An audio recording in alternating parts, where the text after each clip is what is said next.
Bible ప్రోగ్రాంకు చేరువచ్చిన సహోదరి సహోదరులందరికీ ప్రభునామమున వందనాలు తెలియజేస్తున్నామండి. దేవుని గ్రంథాన్ని మనం నేర్చుకుంటూ ఉన్నాం. గత కాలంలో ఇశ్రాయేలీల రాజుల యొక్క చరిత్రను నేర్చుకున్నాం. ఈ బైబిల్ తరగతుల్లో యూదా రాజుల చరిత్రను నేర్చుకుంటాం. యూదా రాజుల చరిత్ర దినవృత్తాంతములు 2వ గ్రంథం నుండి ఆ గ్రంథం అంతా వ్రాయబడింది. కాబట్టి ఈ రోజున మనము దినవృత్తాంతములు 2వ గ్రంథాన్ని దాని యొక్క వివరణను మనం చూస్తాం. దినవృత్తాంతాలు అనే పదానికి ఉన్న అర్థం ఏంటి, ఆ పదం ఎక్కడి నుంచి వచ్చింది అనేది మొదటిగా మనం ఆలోచన చేస్తాం. దినవృత్తాంతములు అనే తెలుగు పదము హిబరి అయ్యామి అనే గ్రీక్ పదం నుంచి వచ్చింది. హిబరి అయ్యామి హెబ్రీ పదం, క్షమించండి, హెబ్రీ పదం ఇది. పాత నిబంధన హెబ్రీ భాషలో రాయబడింది కదా. హెబ్రీ పదము హిబరి అయ్యామి. ఈ పదానికి ఉన్న అర్థము అనుదిన చర్య. అనుదిన చర్య.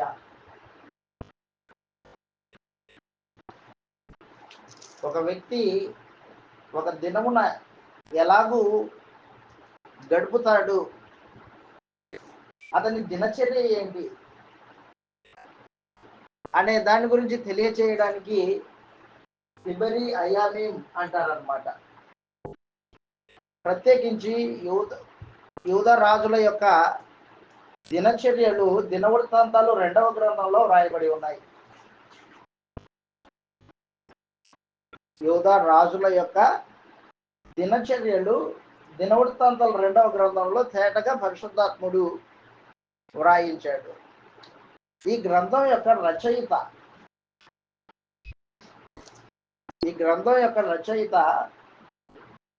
గ్రంథంలో ఆయన పేరు చెప్పబడలేదు, కానీ యూదుల పారంపర్యము ఎజ్రా గారు ఈ గ్రంథాన్ని రచించారు అని తెలియజేస్తారు. రచయిత ఎజ్రా శాస్త్రి, ధర్మశాస్త్రాన్ని ఉపదేశించేవాడు. చదువుతాం, ఇలాగ గ్రంథంలో రాయబడింది. ఎజ్రా గ్రంథము 7వ అధ్యాయం. ఎజ్రా గ్రంథము 7వ అధ్యాయంలో ఎజ్రా యొక్క స్థితి మాట్లాడాడు. ఎజ్రా గ్రంథము 7వ అధ్యాయం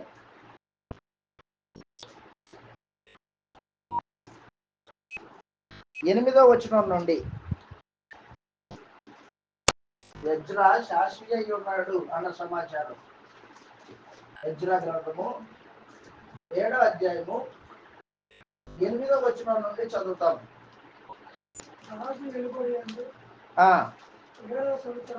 7వ సంవత్సరము 5వ మాసమున ఎజ్రా యెరూషలేముకు వచ్చాడు. మొదటి నెల మొదటి దినమందు బబులోను దేశం నుండి బయలుదేరి తన దేవుని కరుణాహస్తము తనకు తోడుగా ఉన్నందున 5వ నెల మొదటి దినమున యెరూషలేముకు వచ్చెను. అదిగో ఎజ్రా యెహోవా ధర్మశాస్త్రమును పరిశోధించి దాని చొప్పున నడుచుకొనుటకు ఇశ్రాయేలీయులకు దాని కట్టడలను విధులను నేర్పుటకు దృఢ నిర్ణయం చేసుకున్నాడు. అదన్నమాట. బబులోను చెరకి వెళ్ళిన ఇశ్రాయేలీయులు, యూదులు. బబులోను చెర 70 సంవత్సరాలు. దేవుడే తన ప్రజలైన యూదా జాతిని, ఇశ్రాయేలీయుల్ని బబులోను చెరకు పంపించాడు. కారణం ఏంటంటే వారి యొక్క అవిధేయత. దేవుని ధర్మశాస్త్రాన్ని భంగం చేసుకోవడం, దేవుడితో ఉన్న నిబంధనను పూర్ణ హృదయంతో తృణీకరించడం. అట్టి కార్యక్రమాన్ని బట్టి దేవుడు ఏం చేశాడంటే ఇశ్రాయేలీయుల్ని, యూదుల్ని ప్రత్యేకించి బబులోను చెరకి పంపించేశాడు. బబులోను చెర 70 సంవత్సరాలు. ఈ 70 సంవత్సరాలు జరిగిన తర్వాత ఇశ్రాయేలీలు మరలా కోరేషు అనే మాదియా పారసిక రాజు కాలంలో విడిపింపబడ్డారు. దేవుడే వారిని స్వదేశంలో నాటాడు. బబులోను చెరకి పంపించిన దేవుడే ఆయనే తీసుకొని వచ్చి యెరూషలేములో నాటాడు. మరలా యెరూషలేములో ఉన్నవారు కొత్త జనాంగం, చరిత్ర తెలియని వాళ్ళు. దేవుని యందు భయభక్తులు కలిగి ఉండడం ఎలాగో వారికి తెలియదు. ఎందుకంటే 70 సంవత్సరాలు బబులోను చెరలో అన్యజనుల మధ్యలో, వారి నాగరికత మధ్యలో, వారి ఆచారాలని, బబులోను దేవతల యొక్క ఆచారాలని అనుసరించిన వాళ్ళు వీళ్ళు 70 సంవత్సరాల్లో. కాబట్టి యెహోవా దేవుడు, ఆయన యందలి విశ్వాసము, ఆయనతో కలిసి నడవడము, అసలు ఇశ్రాయేలీయులైన మమ్మల్ని దేవుడు ఎందుకు ఎన్నుకున్నాడు, ఇదంతా కొత్త వాళ్ళకి సంగతులు తెలియాల, చరిత్ర తెలియాలి. ఆ చరిత్ర తెలియచెప్పడానికి యజ్రా పూనుకొని ఈ గ్రంథాన్ని రచించడం జరిగింది. అదనమాట. దినవృత్తాంతాలు మొదటి గ్రంథము, రెండవ గ్రంథము యజ్రా గారు రచించాడు. దేని కొరకు రచించాడు? చెరలో నుండి వచ్చిన కొత్త జనాంగం, పాత వాళ్ళు చనిపోయారు, కొత్త జనాంగం వచ్చింది. బబులోను చెర 70 సంవత్సరాలు. ఇర్మియా గ్రంథము 25వ అధ్యాయం. యూదుల అవిధేయతను బట్టి, మాట వినని మూర్ఖత్వాన్ని బట్టి దేవుడే ఇశ్రాయేలీయుల్ని, యూదుల్ని బబులోను చెరకు పంపించేశాడు. ఇర్మియా గ్రంథము 23వ అధ్యాయము 5వ వచనంలో ఈ మాటలు రాయబడ్డాయి. ఇర్మియా గ్రంథము 23వ అధ్యాయము 5వ వచనంలో యెహోవా దేవుడు ఇలాగూ ఆజ్ఞాపించుచూ ఉన్నాడు, రాబో దినములలో నేను దావీదునకు నీతి చిగురు పుట్టిస్తాను. అతడు రాజై పరిపాలన చేయును. అతడు వివేకముగా నడుచుకొనుచు న్యాయం జరిగించును. భూమి మీద నీతి న్యాయం జరిగించును. అతని దినములలో యూదా రక్షణ నందును. ఇశ్రాయేలు నిర్భయముగా నివసించును. రాబోయే యేసు ప్రభు గురించి చెప్పాడు 5వ వచనంలో. చెప్పిన తర్వాత 7వ వచనం అంటున్నాడు ఇప్పుడు. కాబట్టి రాబో దినములలో జనులు ఇశ్రాయేలీయులను ఐగుప్తు దేశంలో రప్పించిన యెహోవా జీవముతోడు నీకు ప్రమాణం చేయక ఉత్తర దేశం బబులోను దేశం, చెదరగొట్టిన దేశములన్నిటిలో నుండి. ఉత్తర దేశం అంటే బబులోను దేశం, సముద్రానికి ఉత్తర దేశం, యూఫ్రటీసు నదికి సముద్రానికి ఉత్తరంగా ఉన్న దేశం అన్నమాట. అది ఉత్తర దేశంలో నుండి నేను రప్పించిన నా జనాంగం. ఏ జనాంగాన్ని అయితే చెదరగొట్టానో వారి అవిధేయతను బట్టి నా తోడని ప్రమాణం చేస్తాడు. ఇంటి మీదట 27వ అధ్యాయం 5వ వచనం. ఇర్మియా గ్రంథము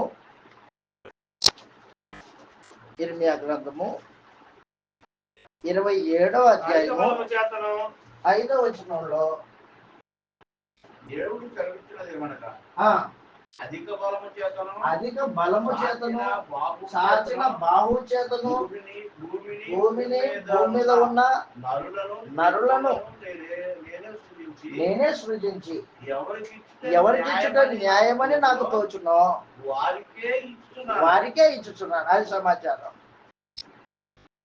బబులోను రాజు అయిన నెబుకద్నెజరుకి నేను సమస్త రాజ్యాలన్నింటినీ అప్పగించబోతున్నా. నా ప్రజలు ఉన్నారే యూదులు, వాళ్ళని కూడా బబులోను చేతి కింద బానిసలుగా ఉండడానికి 70 సంవత్సరాలని వారిని పంపిపోతున్నా అని ముందుగానే ఇర్మియా ప్రవక్త ద్వారా తెలియజేశాడు. ఆ చెర 70 సంవత్సరాలు. ఆ 70 సంవత్సరాల తర్వాత దేవుడు వారిని విడిపించాడు.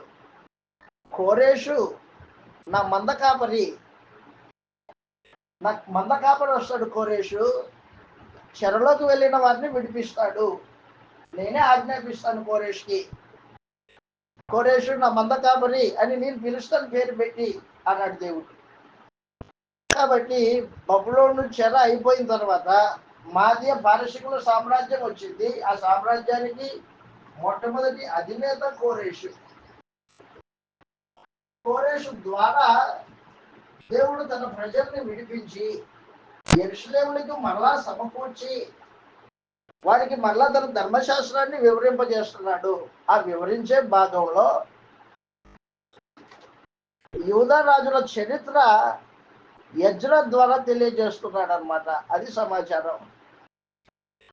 ఆ గ్రంథం ఎందుకు రాయబడింది మీకు అర్థమైంది ఇప్పుడు. దాని బ్యాక్గ్రౌండ్ కొత్తగా వచ్చిన వారిని దేవుని యొక్క సందేశము వినిపించాలనే ఉద్దేశం కలిగిన యజ్రా దేవుని కృపను బట్టి సందేశాన్ని వివరిస్తూ ఉన్నాడు అనమాట. యెషయా గ్రంథం కోరేషుని ఎన్నుకున్నాడంట. కోరేషు ద్వారా విడిపించి వారిని మరలా యెరూషలేములో నాటుతానని చెప్పాడు. చదువుతాం ఇలాగ రాయబడింది. యెషయా గ్రంథము 14వ అధ్యాయం చూస్తాను లేఖన భాగం. యెషయా గ్రంథము కోరేషు నా మంద కాపరి అని తెలియజేశాడు. 13వ అధ్యాయము 16వ వచనం. యెషయా గ్రంథము 13వ అధ్యాయము 16వ వచనంలో వారి పసిపిల్లలు నలగొట్టబడుదురు, వారి ఇండ్లు దోచుకొనబడును. ఎవరి ఇండ్లు? ఇజ్రాయెల్ కాదు, బబులోను దేశం మీదకి మాదీయ పారసికుల్ని రేపి మాదీయ పారసికుల యొక్క అధికారాన్ని స్థాపిస్తున్నాడు అన్నమాట. దేవుడు చెప్తున్నాడు, వారు చూచుతూ ఉండగా వారి పసిపిల్లలను నలగొట్టబడుదురు, వారి ఇండ్లు దోచుకొనబడుదురు, వారి భార్యలు చెరపబడుదురు. 13వ అధ్యాయం 1వ వచనం చూడండి, మీకు అర్థమవుతుంది. ఆమోజు కుమారుడైన యెషయాకు బబులోను గూర్చిన ప్రత్యక్షమైన దేవోక్తి అదనమాట. కాబట్టి బబులోను రాజ్యం గురించి మాట్లాడుతున్నాడు.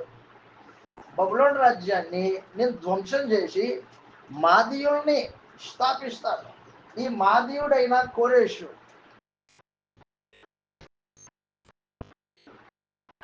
ద్వారా ఇశ్రాయేలుని బబులోను చెర నుండి తీసుకొని వస్తాను బయటికి. తీసుకొచ్చిన తర్వాత వారికి సందేశం వినిపిస్తాను అదనమాట. దాంట్లో భాగమే దినవృత్తాంతాలు 2వ గ్రంథం. అంటున్నాడు అక్కడ 17వ వచనంలో, వారి మీద పడుటకు నేను మాదీయులను రేపెదను. యెషయా గ్రంథం 13:17వ వచనంలో. కాబట్టి మాదీయుల్ని లేపి ప్రత్యేకించి కోరేషును కోరుకొని కోరేషు ద్వారా ఇశ్రాయేలీలకి యూదులకి రక్షణ దయచేశాడు అనమాట దేవుడు. 70 సంవత్సరాలు చెప్పాను కదా. ఈ 70 సంవత్సరాల చెరలో యూదులు అనేక మంది దేవుణ్ణి మర్చిపోయారు. కొంతమంది మాత్రమే గుర్తుపెట్టుకున్నారు. ప్రత్యేకించి షడ్రకు, మేషకు, అబేద్నెగోలు, దానియేలు బబులోను రాజ్యంలో దేవుని కొరకు కార్యక్రమాలు జరిగించిన వాళ్ళు, విశ్వాసాన్ని కాపాడుకున్న వాళ్ళు. అయితే అనేక మంది విశ్వాసపు భ్రష్టులయ్యారు. వారిని పునరుద్ధరించడానికి, దేవుని సంగతులు వారికి తెలియచేయడానికి దేవుడు యెజ్రాను ఉపయోగించుకుని ఇదిగో దినవృత్తాంతాలు అనే గ్రంథాన్ని రచింపజేశాడు అనమాట. అది సమాచారం. దినవృత్తాంతాలు మొదటి గ్రంథం దావీదు యొక్క చరిత్రను తెలియజేస్తుంది సంపూర్ణంగా. దినవృత్తాంతాలు 2వ గ్రంథము సొలొమోను దగ్గర నుండి ఇశ్రాయేలీలు బబులోను చెరకు వెళ్ళే ఆ పరిణామాలన్నింటినీ తెలియజేస్తుంటది అనమాట. ఏముందయా దినవృత్తాంతాలు 2వ గ్రంథంలో? ఏముందంటే సొలొమోను చరిత్ర మొదలుకొని యూదులు బబులోను చెరకు ఎట్లా పోయారు, యూదులు దేవుని ప్రజలు కదా, ఎందుకు చెరకు వెళ్ళారు, చెరకు వెళ్ళడానికి గల కారణాలు ఏంటి, అనేది దినవృత్తాంతాలు 2వ గ్రంథం మనకు తెలియజేస్తూ ఉంటుంది.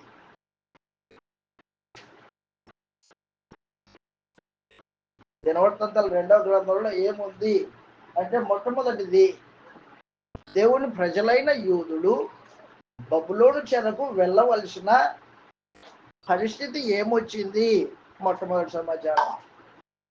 రెండవది దావీదుతో దేవుడు చేసిన వాగ్దానమును దేవుడు ఎలా నెరవేర్చబోతున్నాడో తెలియజేస్తూ ఉంటది అదనమాట.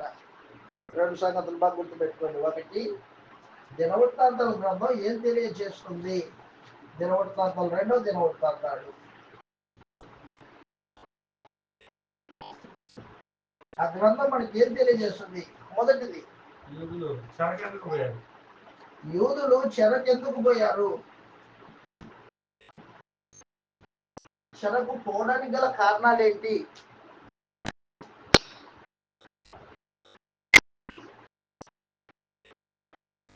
యూదులు చెరకు ఎందుకు పోయారు?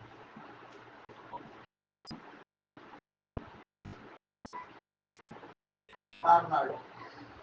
2, దావీదుతో దేవుడు చేసిన నిబంధన. దావీదుతో దేవుడు చేసిన నిబంధనను ఎలా నెరవేర్చాడు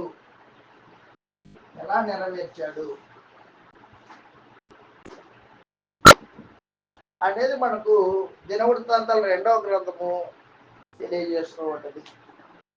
ఎన్ని అధ్యాయాలు ఉన్నాయి దినవృత్తాంతాల్లో? ఎవరు చెప్తారు? చదువుకొని రమ్మని చెప్పాను మీ అందరికీ. కరెక్ట్, 36 ఉన్నాయి. Very good. దినవృత్తాంతాలు 2వ గ్రంథంలో 36 అధ్యాయాలు ఉన్నాయి. 36 అధ్యాయాలు 2 భాగాలు. ఈ 2 భాగాల్లో మొదటి భాగము 1వ అధ్యాయం నుండి 9వ అధ్యాయం వరకు దావీదు పరిపాలన ముగింపబడి సొలొమోను పరిపాలన ప్రారంభించబడింది.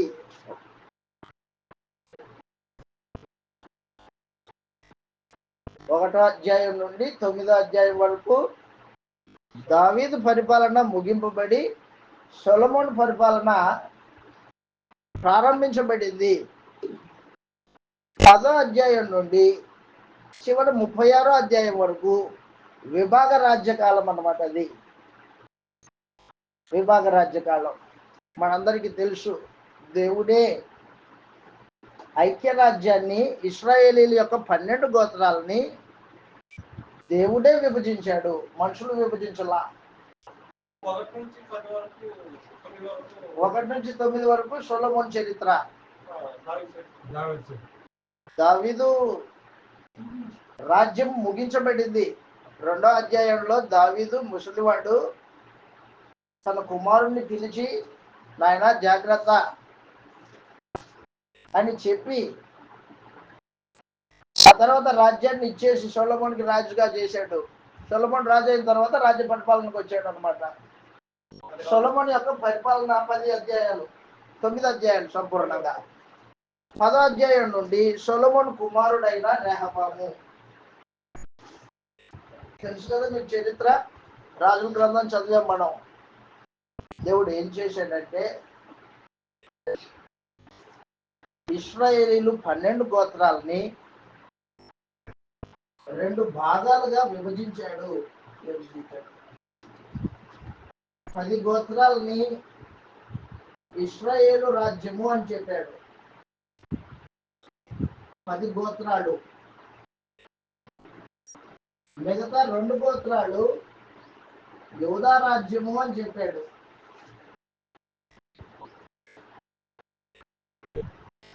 ఈ 2 గోత్రాలకి సొలొమోను కుమారుడైన రెహబాము రాజుగా చేయబడ్డాడు. రెహబాము. ఈ 10 గోత్రాలకి సొలొమోను దాసుడైన యెరోబాము రాజుగా చేయబడ్డాడు. యెరోబాము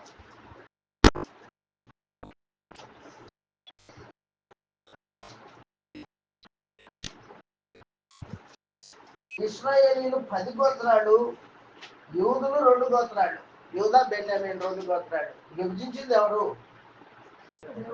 దేవుడే విభజించాడు. కరెక్ట్. ఎందుకు విభజించాడు దేవుడు? ఐక్యం ఉండకూడదా? దేవుడు రాజ్యాన్ని విభజించడంలో ఆయన ఉద్దేశం ఏంటి? ఆయన ఉద్దేశం ఏంటంటే బాగా గుర్తుపెట్టుకో, సొలొమోను యొక్క 40 సంవత్సరాల పరిపాలనలో ఇశ్రాయేలీలు సొలొమోను యొక్క దుశ్చర్యల వలన విగ్రహారాధనకి దిగిపోయాడు. సొలొమోను ప్రారంభంలో భక్తి కలిగిన వాడే. దేవుని మందిరాన్ని శ్రద్ధతో పూర్ణ హృదయంతో తండ్రి ఇచ్చిన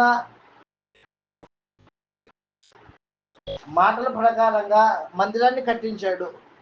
ఆ తర్వాత ఏమయ్యాడంటే అనేక మంది అన్యస్త్రీలను వివాహం చేసుకొని వారి ఇష్టాన్ని నెరవేర్చడానికి విగ్రహ దేవాలయాలు కట్టించాడు. ఎక్కడ? యెరూషలేములో. యెరూషలేం ఏముంది? దేవుని మందిరం. దేవుని యూదా మతం. వాస్తవానికి ఆత్మీయతకు కేంద్ర స్థానము యెరూషలేం. యెరూషలేం మహారాజు పట్టణం. అది దేవుని మహాపట్టణం అని పిలువబడింది. అది అలాంటి పట్టణంలో ఈ సొలొమోను ఏం చేశాడంటే విగ్రహ దేవాలయాలు లేపేయడం, తన భార్యల ఇష్టాన్ని నెరవేర్చడం కోసం కామాతురత కలిగిన వాడై దేవునికి విరోధంగా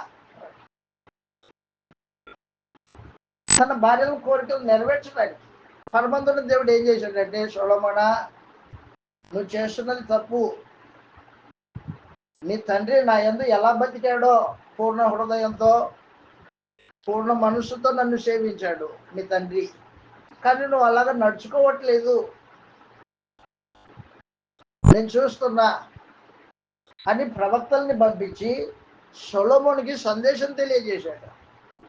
కానీ సొలొమోను మాట వినని వాడైపోయాడు. మాట వినలా. సొంతం గ్రంథంలో మాట విన్నాడో లేదో, సొలొమోను మాట వినకపోయేసరికి దేవుడు ఏం చేశాడంటే, సొలొమోను గుర్తుపెట్టుకుని నా మాట వినట్లేదు కాబట్టి నీ రాజ్యాన్ని నీ దాసునికి ఇస్తాను పో అని చెప్పేశాడు అనమాట. రాజులు మొదటి గ్రంథం. రాజులు మొదటి గ్రంథం. రాజ్యాన్ని విభాగించింది దేవుడే. రాజులు మొదటి గ్రంథము 11వ అధ్యాయం 4వ వచనంలో ఈ మాటలు రాయబడ్డాయి. సొలొమోను వృద్ధుడైనప్పుడు అతని భార్యలు అతని హృదయమును. రాజులు మొదటి గ్రంథము 11వ అధ్యాయము 4వ వచనంలో సొలొమోను వృద్ధుడైనప్పుడు అతని భార్యలు అతని మనసును దేవుని యొద్ద నుండి విగ్రహాల వైపుకు మళ్ళించారు. అతని తండ్రి అయిన దావీదు హృదయం వలె హృదయము దేవుడైన యెహోవా ఎడల యథార్థముగా ఉండలేదు. సొలొమోను ఎక్కడ? అష్టారోతు అనే సీదోనిల దేవత. తూరు సీదోని పట్టణాలు తెలుసు కదా మనకి.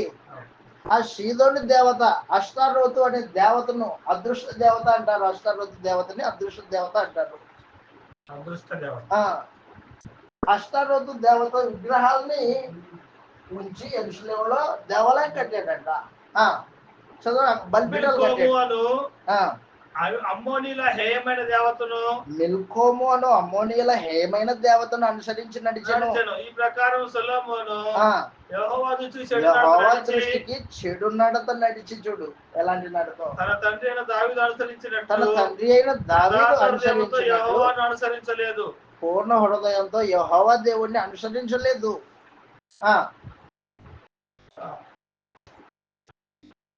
వెంటనే చెప్తున్నాడు సొలొమోను సొలొమోను కెమోసు అను మోయాబీల హేమైన దేవతకును మోయాబీల హేమైన మెలెకు అను దేవతకును అమ్మోనీల హేమైన దేవతకును ఆ, యెరూషలేము ఎదుటనున్న కొండ మీద కొండ మీద బలిపీఠములు కట్టించెను. అదిగో యెరూషలేము కొండ మీద బలిపీఠాలు కట్టించాడు దొర.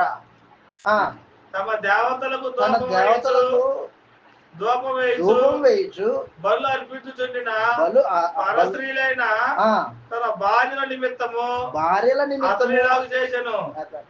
నిబంధన మీరాడు భార్యల కోసం. ఆ రోజున ఆదాము తన భార్య ఎక్కడ తిరస్కరిస్తుందో అని భయపడి తినొద్దన్న పండు తిన్నాడో ఆ రీతిగా తన భార్యల్ని సంతోషపరచాలనే ఆలోచనతో సొలొమోను చేసిన పొరపాటు ఇది. పొరపాటు. సరే పొరపాటు చేసావు, చెప్పినప్పుడైనా మానుకోవాలి కదా. పొరపాటు సహజమే, మనుషుడు పొరపాటు చేస్తాడు. అయితే చెప్పినప్పుడు మారు మనసు పొందాలి కదా.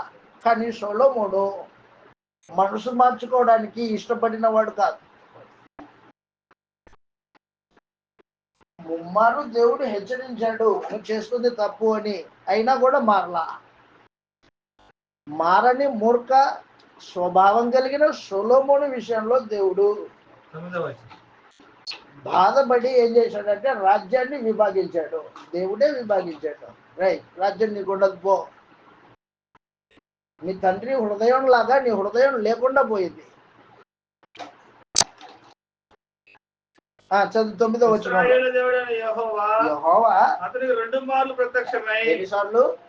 2 సార్లు. నీవు ఇతర దేవతలు వెంబడింపవలదని ఇతర దేవతలు వెంబడింపకూడదని అతనికి ఆజ్ఞాపించినను అతనికి సొలొమోను ఆజ్ఞాపించినను. హృదయము ఆయన యొద్ద నుండి తొలగిపోయాను. అన్నమాట. హృదయాన్ని తొలగించుకున్నాడు దేవుని ఎదుట. యెహోవా తనకిచ్చిన ఆజ్ఞను అతను గైకొనకపోగా దేవుని ఆజ్ఞను గైకొనలేదు. యెహోవా అతని మీద కోపగించి ఒక మాట గుర్తుపెట్టుకో, సెలవిచ్చినది ఏమనగా దేవుడు ఎలాంటి వాడంటే హృదయాన్ని పరిశీలన చేస్తాడు, నీ క్రియల్ని కాదు, నీ హృదయాన్ని. హృదయ భావాలు ఎలాగున్నాయి, చేసే క్రియలు బట్టి కాదు దేవుడు తీర్పు తీర్చేది, హృదయాన్ని బట్టి తీర్పు తీరుస్తాడు. ఉదాహరణకి కయ్యూను హేబేలు దేవునికి బలి అర్పణ తీసుకొచ్చారు, మనందరికి తెలుసు. కయ్యూను అర్పణ దేవుడు స్వీకరించలా, హేబేలు యొక్క అర్పణ దేవుడు స్వీకరించాడు. కారణం ఏంటి? విశ్వాసపు లోటు, హృదయంలో ఉన్న భావాలు సరిగా లేవు కయ్యూనికి. అదనమాట. సొలొమోను, నువ్వు మందిరం కట్టించిన మాట వాస్తవమే, దాని కొరకు నువ్వు ప్రార్థన చేసిన మాట వాస్తవమే, నేను ఆ ప్రార్థన అంగీకరించిన మాట వాస్తవమే, నీకు మాటిచ్చా, నీ రాజ్యాన్ని స్థిరపరుస్తానని మాటిచ్చా, నీ తండ్రికి ఇచ్చినట్టు నీకు మాటిచ్చా. కానీ నువ్వేం చేశావు? నీ శరీర కోరికలు నెరవేర్చుకోవడానికి అనేక మంది స్త్రీలను వివాహం చేసుకోవద్దంటే చేసుకున్నావు. అన్ని స్త్రీలను వివాహం చేసుకోవద్దని నేను చెప్పలేదా? నీకు చెప్పాను కదా. కానీ నువ్వేం చేసావు? చేసుకున్నావు. చేసుకుంటే మళ్ళీ రాజులు కదా చేసుకుంటారు, మంచిదే. అయితే గుర్తుపెట్టుకో, నువ్వేం చేసావు అంటే నీ భార్యలను సంతోషపరచడానికి నేను అసహించుకునే విగ్రహారాధనని యెరూషలేములో స్థాపించావు. అదనమాట. విగ్రహారాధన ఏమాత్రం అంగీకరించడు దేవుడు. నీ హృదయము దేవుని యొద్ద నుండి మరొక దాని మీదకి నువ్వు ఎప్పుడైతే మళ్ళించుకుంటావో అది నీ విగ్రహం. అది దాన్ని దేవుడు అంగీకరించడు. హృదయాన్ని దేవుని యొద్ద నుండి మళ్ళించుకున్నాడు, వెనక్కి తీసేసుకున్నాడు. పోయా, నీతో నాకు సంబంధం లేదన్నట్టు. 2, యెహోవా ఆజ్ఞను తిరస్కరించాడు. చూశాడు దేవుడు, చూచి రాజ్యాన్ని విభాగించాడు అనమాట. అబియా అనే ప్రవక్తని పంపించి, అబియా అనే ప్రవక్త సొలొమోను చేస్తున్న దుశ్చర్యల్ని చూసిన దేవుడు ఈ ప్రవక్త ద్వారా సొలొమోను దాసుడైన యరొబాముకి సందేశం ఇచ్చాడు. యరొబాము ఈ యెరోబాము సొలొమోను పరిపాలనలో సైన్యాధిపతి అన్నమాట. దాసుడు నమ్మకస్తుడు, యథార్థవంతుడు. దేవుడే యెరోబాముకి 10 గోత్రాలను అప్పగించాడు అన్నమాట. కారణం ఏంటంటే ఇశ్రాయేల్ జనాంగము, రాజు చెడిపోయాడు, రాజ్యంలో ఉన్న అనేక మంది విగ్రహారాధనకి దిగిపోయారు. ప్రత్యేకించి 10 గోత్రాలు విగ్రహారాధనకి దిగిపోవడం దేవుడు చూచాడు. చూచి విగ్రహారాధన చేసేవాడు నాకు పాత్రుడు కాదు, కాబట్టి యెరోబాము చేతిలో 10 గోత్రాలు పెట్టాడు అనమాట. ఈ యెరోబాము ఎలాంటి వాడో దేవుడికి తెలుసు. వాస్తవానికి యెరోబాము ప్రారంభంలో నమ్మకస్తుడే, మనకు తెలుసు, మనం మాట్లాడుకున్నాం. ఆ తర్వాత ఏం చేశాడంటే రాజ్యాధికారం కోసము ఆలోచన చేసుకొని విగ్రహ దూడల్ని పెట్టాడు. విగ్రహ ఆరాధనని ప్రారంభించిన వాడు ఈ యెరోబాము దుష్టుడు. ఈ యెరోబాము ఎలాంటి వాడో ఇశ్రాయేలీయుల్ని పరిపాలన చేసిన 19 మంది రాజులు అలాంటి వారే. మొత్తం విగ్రహారాధన.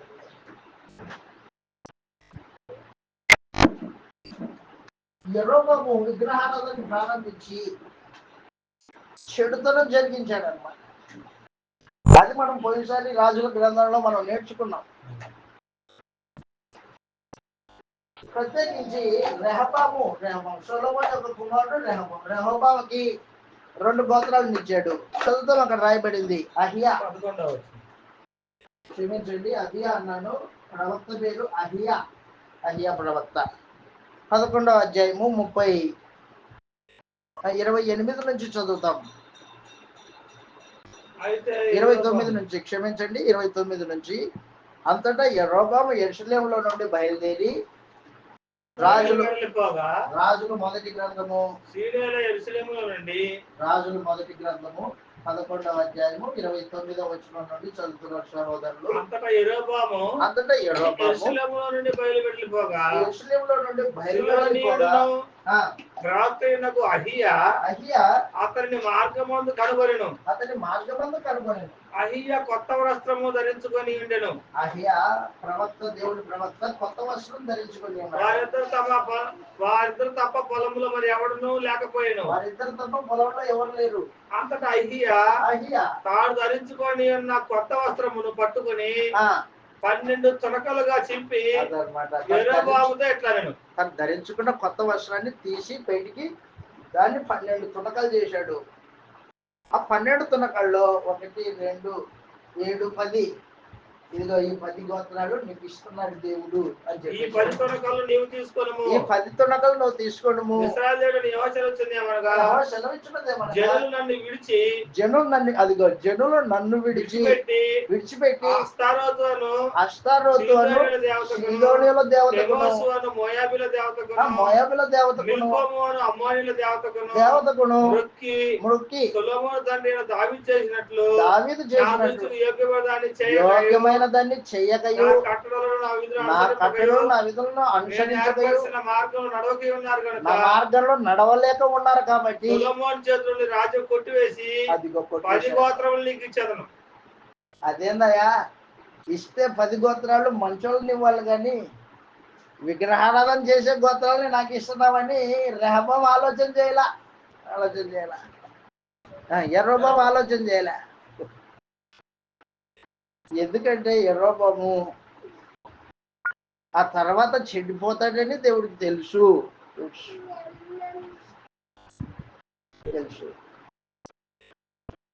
ఒకటి గుర్తుపెట్టుకో, నువ్వు సత్యాన్ని నమ్మకపోతే అబద్ధాన్ని నమ్మేటట్టు దేవుడే చేస్తాడు. యెహోవా ధర్మశాస్త్రాన్ని నువ్వు ఎప్పుడైతే విడిచిపెట్టావో, విగ్రహారాధనకి దిగావో, ఇశ్రాయేల్ జనాంగమా, ఎప్పుడైతే దేవుడిని నన్ను విడిచిపెట్టావో నీవు దయ్యాన్ని పూజించు ఇక మీదట అన్నట్టుగా దేవుడు ఏం చేశాడంటే యెరోబాముకి 10 గోత్రాలను అప్పగించేశాడు. అక్కడ విభాగింపబడింది రాజ్యం. అయితే దేవుడు దావీదుతో ప్రమాణం చేశాడు. ఆ ప్రమాణం ప్రకారంగా 2 గోత్రాలని దేవుడు దావీదు యొక్క పరిపాలన కింద ఉంచాడు. దావీదు యొక్క సంతానము ఈ 2 గోత్రాలని ఎల్లకాలము పరిపాలన చేయాలని ఆలోచన చేశాడు దేవుడు. అయితే నా సేవకుడైన దావీదు నిమిత్తము, అదిగో అయితే నా సేవకుడైన దావీదు నిమిత్తము నేను యెరూషలేము పట్టణమును కోరుకొని ఉన్నాను. ఇశ్రాయేలు గోత్రముల నుండి వానికి ఒక గోత్రము ఉండనిత్తును. రాజ్యం వాని చేతిలో నుండి బొత్తిగా తీసివేయక నేను కోరుకున్న నా సేవకుడైన దావీదు నా ఆజ్ఞ అనుసరించి నా కట్టలను అనుసరించిన కనుక దావీదు జ్ఞాపకం చేసుకొని దావీదుని జ్ఞాపకం చేసుకొని ఒక దీపం ఉండనిస్తాను, నేను ఒక గోత్రాన్ని ఉండనిస్తాను సొలొమోను కుమారుడైన రెహబాముకి. అయితే దేవుని యొక్క ఆలోచన ఈ విధంగా ఉంటే, ఇదిగో ఈ యెరోబాము ఈ రెహబాము దేవుని ఆలోచనని ఎరుగని వారై ఎవరికి వారు యుద్ధాలు చేసుకోవడం ప్రారంభించారు. 10 గోత్రాలు ఒకవైపు, 2 గోత్రాలు రెహబాము రాజు ఒకవైపు యుద్ధం చేసుకోవడానికి పూనుకున్నారు. రెహబాము దేవుని సందేశాన్ని మనసు పెట్టిన వాడు కాదు. అరే ఈ రాజ్యాలు మా తండ్రి చెడుతనం బట్టే విభాగింపబడ్డాయి అన్న సమాచారము రెహబాముకి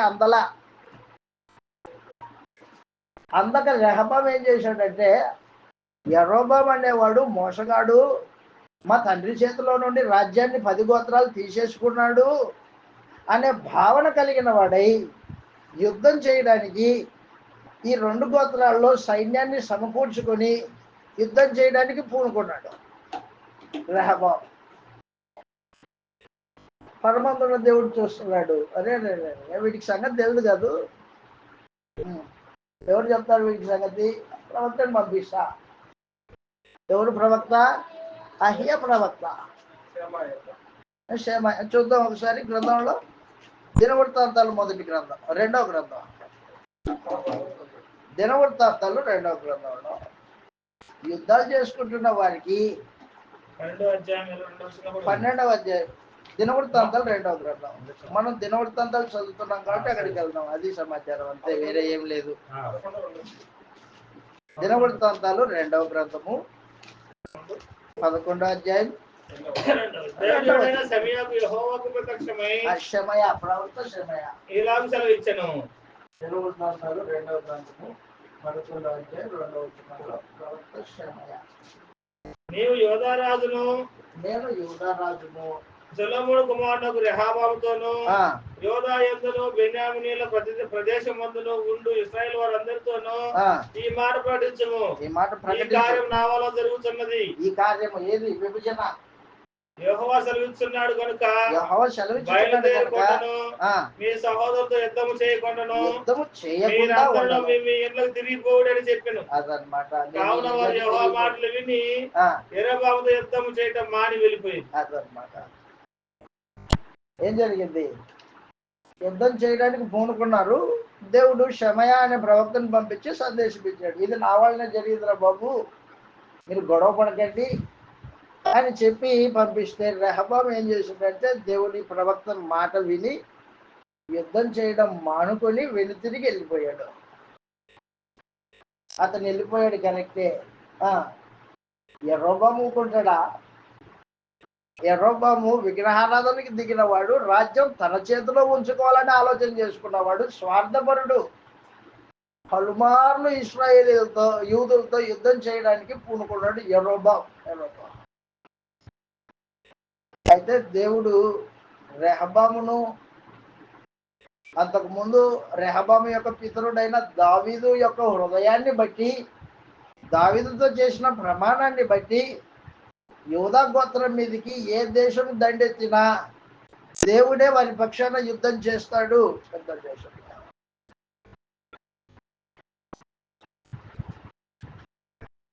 ఆ సింహాసనం మీద ఏ రాజున్నా, చెడిపోయిన రాజున్నా, మంచి రాజున్నా దేవుడు సహాయం చేస్తాడు అన్నమాట. ఎందుకు? దావీదుకి ఇచ్చిన ప్రమాణం. ఉదాహరణకి మీకు అర్థం కావడానికి అహజు అనే రాజు ఉన్నాడు యూదా గోత్రంలో. అహజు అనే రాజు ఎవరు చెప్తారు? యూదా రాజుల పేర్లు ఎవరు చెప్తారు? మీరు నేర్చుకొచ్చుకున్నారా? యూదా రాజుల పేరు. మొదట ఆయన రెహబాము, రెండవ ఆయన అబియా, ఆసా, యెహోషాపాతు, యెహోరాము,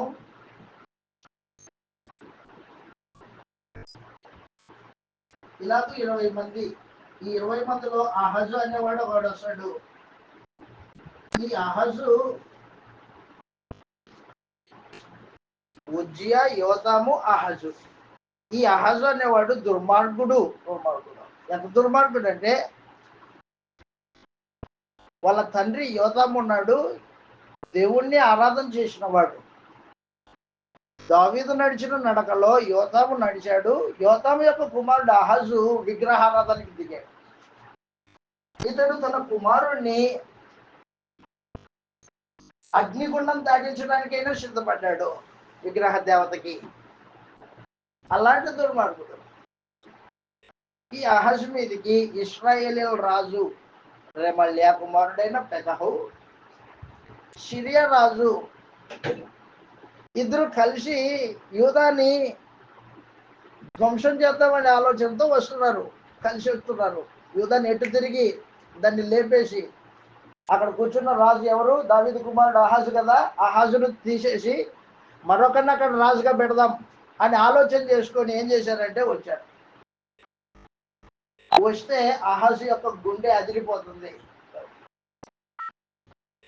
అదే సిరియా రాజు వస్తున్నాడు, ఇశ్రాయేల్ రాజు జతకూడి నా మీదకి వస్తున్నాడు, నాకు సహాయం చేసేవాడు ఎవడున్నాడు? పరమగొండ దేవుడు కేకేశాడు ప్రవక్త ద్వారా, యెషయా ప్రవక్తను పంపించి, అహాజు నీ గుండె అవిషనీయకు, అదర్నీయకు, నేనున్నా నీకు తోడు. నీ తండ్రి దావీదుకి ఇచ్చిన ప్రమాణం ప్రకారంగా నేను నీకు సహాయం చేస్తాను, నా మాటిను అన్నాడు. ఈ అహాజు దేవుడి మాట వినని దుర్మార్గుడు. నేను నీకు సహాయం చేస్తాను రా బాబు అంటే, నీకు సహాయం వద్దు, ఏమొద్దు, నీకు సాంగత్యం వద్దు బాబు అని అహాజు మాట్లాడుతున్నాడు. అట్టి దుర్మార్గుడైన అహాజుకు సైతము దేవుడు సహాయం చేయడానికి ఇష్టపడ్డాడు.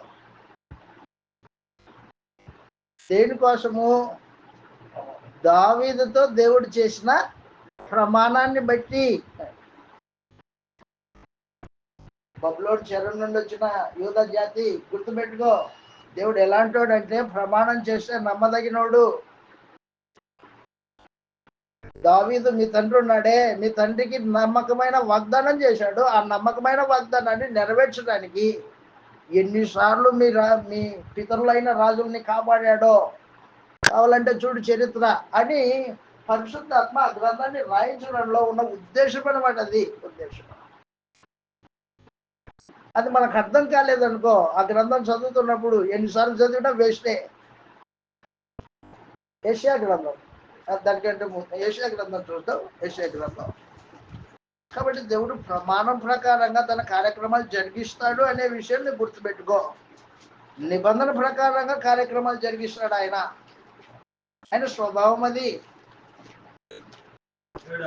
7వ అధ్యాయం, యెషయా గ్రంథం 7వ అధ్యాయము 10వ వచనం నుండి, క్షమించండి 3వ వచనం నుండి చదువుతాం.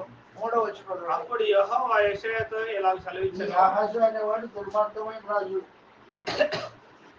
ఆహాజును ఎదుర్కొనుటకును 7వ అధ్యాయము 3వ వచనంలో ఆహాజు మీద పోవడానికి నీవును నీ కుమారుడైన షెమర్యా యెషయా దగ్గరికి దేవుని సందేశం వచ్చింది, నీ కుమారుని వెంట పెట్టుకొని పోయి ఆహాజు చాకరేవు దగ్గర స్నానం చేయడానికి వస్తాడు.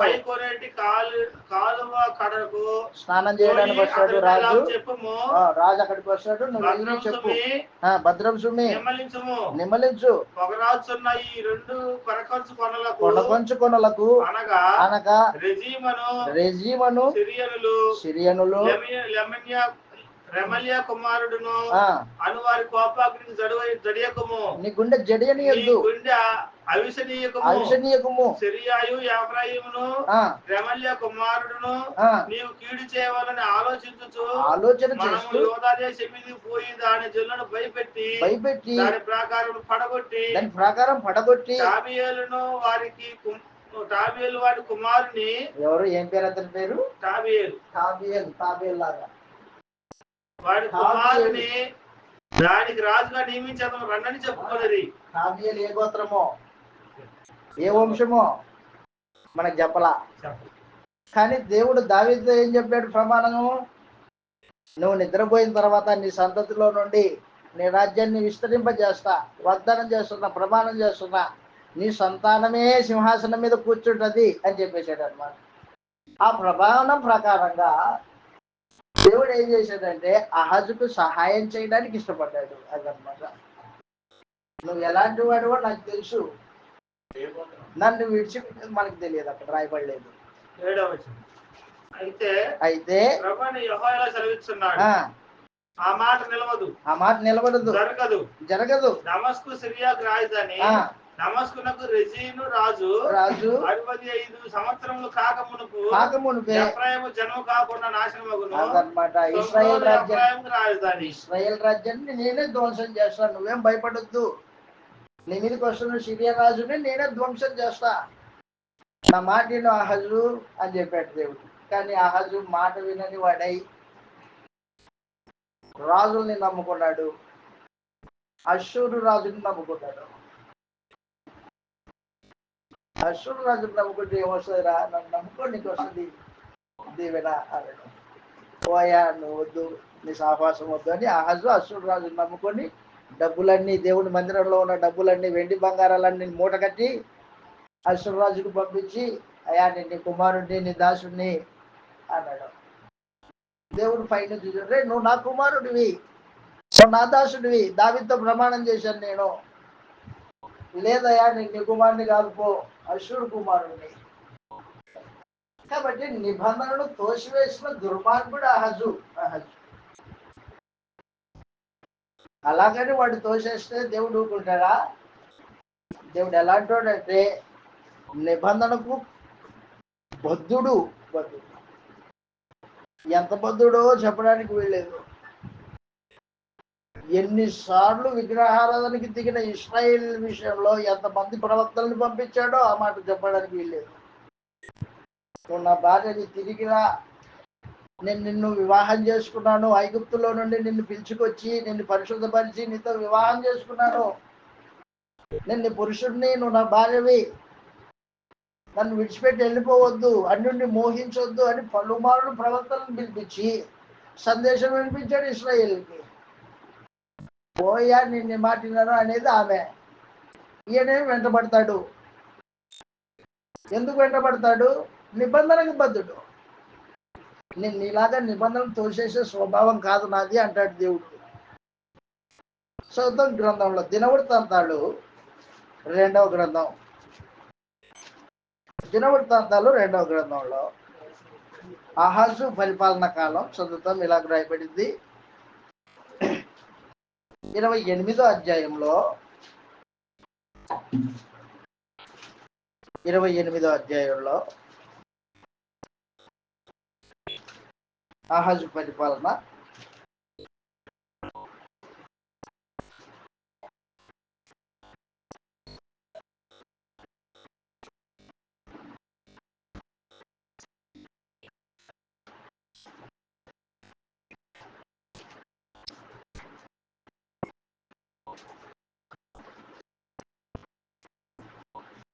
20వ వచనం. అశ్షూరు రాజైన తిగ్లత్-పిలేసరు అతని యొద్దకు వచ్చి అతని యొద్దకు వచ్చి అతని బాధపరిచనే గాని, ఎవరిని? అహాజుని బాధపరిచనే గాని బలపరచలేదు, అతన్ని బలపరచలేదు. ఆహాజు భాగములు ఏర్పరిచి యెహోవా మందిరములో నుండి ఒక భాగమును, యెహోవా మందిరంలో నుంచి కొంత భాగమును, రాజనగరులో నుండి ఒక రాజనగరులో భాగమును, నుంచి కొంత అధిపతుల భాగమును యొద్ద నుండి ఒక భాగమును తీసి అశ్షూరు రాజుకి ఇచ్చెను. గాని అతడు అతను సహాయం చేయలేదు. ఆపత్కాలమందు అతడు యెహోవా దృష్టికి మరి అధికముగా అతిక్రమం జరిగించాడు. అట్లు చేసిన వాడు ఈ ఆహాజు రాజు. కాబట్టి ఆహాజు రాజు ఎలాంటి వాడో తెలియజేసేసాడు. అయితే దేవుడు అలాంటి వాడు కాదు. దేవుడు ఎలాంటి వాడు అంటే నమ్మకస్తుడు, నిబంధనకు బద్ధుడు, మాటిచ్చాడంటే నెరవేర్చే స్వభావం కలిగిన వాడు. ఆయన నమ్ముకోవచ్చు. ఆహాజు నన్ను నమ్ముకోరా బాబు అన్నాడు. కానీ ఆహాజు దేవుని నమ్మని స్వభావం కలిగిన వాడై దేవునికి విరోధిగా ఆలోచన చేశాడు. రాజులు 2వ గ్రంథం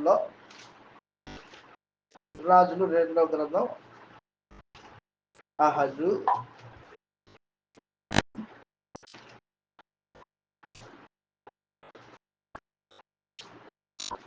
17వ అధ్యాయం.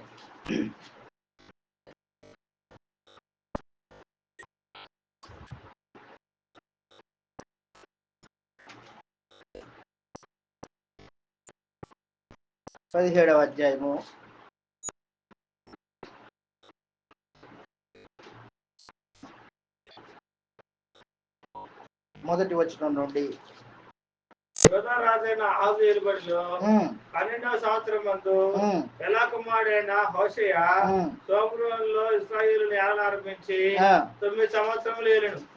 అతడు తన పూర్వీకులైన ఇశ్రాయేలు రాజులు చెడుతనము చేసినంత మట్టుకు చేయకపోయినను యెహోవా దృష్టికి చెడుతనమే జరిగించాడు అన్నమాట. అతని మీదికి అశ్షూరు రాజైన షల్మనేసెరు యుద్ధమునకు రాగా హోషేయ అతనికి దాసుడై నన్ను పన్ను ఇచ్చువాడు ఆయన. కాబట్టి ఏం చేశాడంటే దేవుడు ఇశ్రాయేల్ 10 గోత్రాలని సంపూర్ణంగా అశ్షూరు రాజు చేతికి అప్పగించేశాడు. అయితే ఈ ఆహాజు విషయంలో దేవుడు ఏం చేశాడంటే సహాయం చేశాడంట. దావీదుకు ఒక దీపం ఉండనిస్తానని చెప్పిన దేవుడు ఏం చేశాడంటే సహాయం చేశాడు. కాబట్టి నేను మీకేం చెప్తున్నానంటే దినవృత్తాంతాలు 2వ గ్రంథంలో యూదా రాజుల చరిత్ర రాయబడింది. యూదా రాజు మంచివాడైనా దేవుడు సహాయం చేస్తాడు, చెడ్డవాడైనా సహాయం చేస్తాడు. ఎందుకు సహాయం చేస్తున్నాడు? ఆయన స్వభావాన్ని బట్టి సహాయం చేస్తున్నాడు, ఆయన వాగ్దానాన్ని బట్టి సహాయం చేస్తున్నాడు. అది మీకు తెలియజేస్తున్నా. కాబట్టి గ్రంథం ఏ రీతిగా దేవుడు దాన్ని రచించాడో, పరిశుద్ధాత్మ చేత ఏ రీతిగా రాయించాడో మనం అర్థం చేసుకోవాలి. దాన్ని అర్థం చేసుకోకుండా 100 సార్లు చదువు నీకు అర్థం కాదు. అది దాని యొక్క రచన విధానం నీకు అర్థం కాకపోతే, ఏ ఉద్దేశంతో ఆ గ్రంథం రాయబడిందో నీకు అర్థం కాకపోతే ఎన్నిసార్లు చదివినా అర్థం కాదు. కాబట్టి ఏ ఉద్దేశంతో రాయించాడు? బబులోను చెర నుండి కొత్తగా వచ్చిన జనాంగానికి సందేశం వినిపిస్తున్నాడు ఎజ్రా ద్వారా. చరిత్రలో దేవుడు ఎలా కార్యక్రమాలు జరిగించాడో చూడండి, మీకు అర్థమవుతుంది. యెహోవా దేవుడు ఎంత నమ్మకస్తుడో. మీ తండ్రి అయిన దావీదుతో చేసిన ప్రమాణం ప్రకారంగా యూదా జనాంగాన్ని ఏ రీతిగా కాపాడుకుంటూ వచ్చాడో ఒకసారి చూడండి అని ఎజ్రా ద్వారా గ్రంథాన్ని రాయించాడు. అదనమాట ఉద్దేశం. అది దావీదు గోత్రంలో నుంచి మెస్సియా రావాలి. ఆ మెస్సియా వచ్చేంత వరకు రాజ్యాన్ని దేవుడు విడిచిపెట్టాడు. సమూయేలు 2వ గ్రంథం 7వ అధ్యాయం 12వ వచనంలో.